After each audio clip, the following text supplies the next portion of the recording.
Magandang gabi, mga kaibigan. Minsan, ang pinaka-nakakatakot na nilalang ay hindi mo makikita sa gubat o sementeryo, kundi nasa hapagkainan ninyo lang.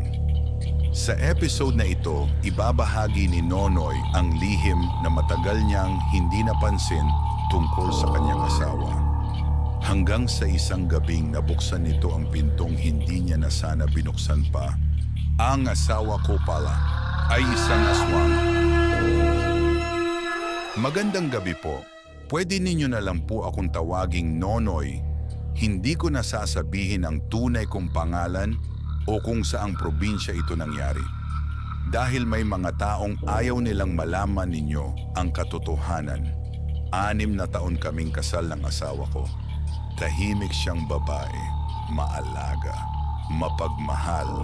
Halos lahat ng lalaki ay gugustuhing magkaroon ng katulad niya. Hindi siya mahilig makihalubilo sa ibang tao.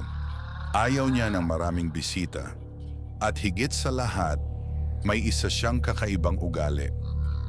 Tuwing sasapit ang alas 11:30 ng gabi, palagi niyang sinisiguradong mahimbing na ang tulog ko.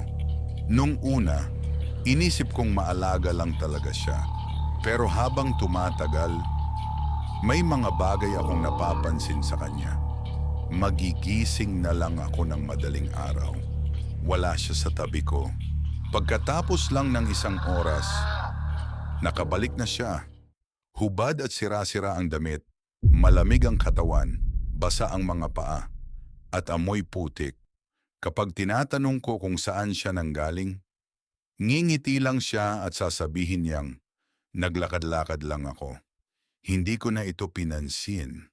Hanggang sa napansin ko na nagsimula ang mga pagkawala ng mga alagang hayop sa aming baryo. Manok, kambing, aso, pati mga baboy, lahat parang nilalamon ng buo at walang iniiwang bakas. Nagsimula nang magbantay ang mga lalaki sa baryo.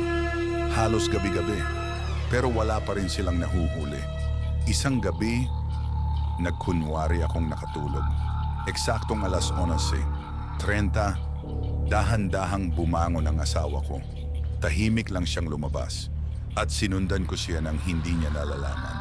Hanggang sa nakarating na siya sa likod ng bahay namin. Nandoon siya, nakatayo, nakatingala sa buwan. Tapos, may narinig akong kakaibang tunog. Parang may napupunit at unti-unting humaba ang kanyang mga braso. Kumurbang paatras ang kanyang katawan. At ang pinakaayaw kong makita ay humaba ang kanyang dila. Napaatras ako. Halos mapasigaw. Hindi ko alam ang gagawin. Bigla siyang lumipad. Parang isang malaking ibon. Hindi ako makapaniwala. Kinabukasan, parang walang nangyari. Nagluto siya ng almusal, ngumiti sa akin. At hinalikan pa ako bago ako pumasok sa trabaho. Pero simula noon, hindi na ako mapalagay.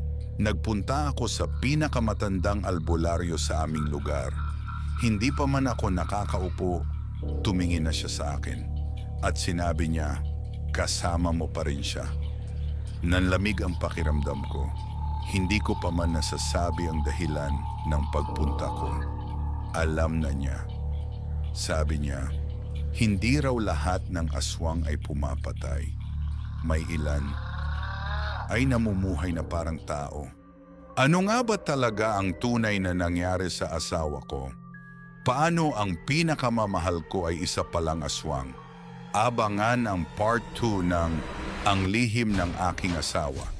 Maraming salamat sa inyong pakikinig. Kung nagustuhan ninyo ang kwentong ito, huwag kalimutang mag-like, follow at share para mas marami pa tayong makasamang kilabutan tuwing gabi. Ito ang Takutan TV, kung saan nabubuhay ang mga kwentong katatakutan, kababalaghan at misteryong hindi madaling makalimutan.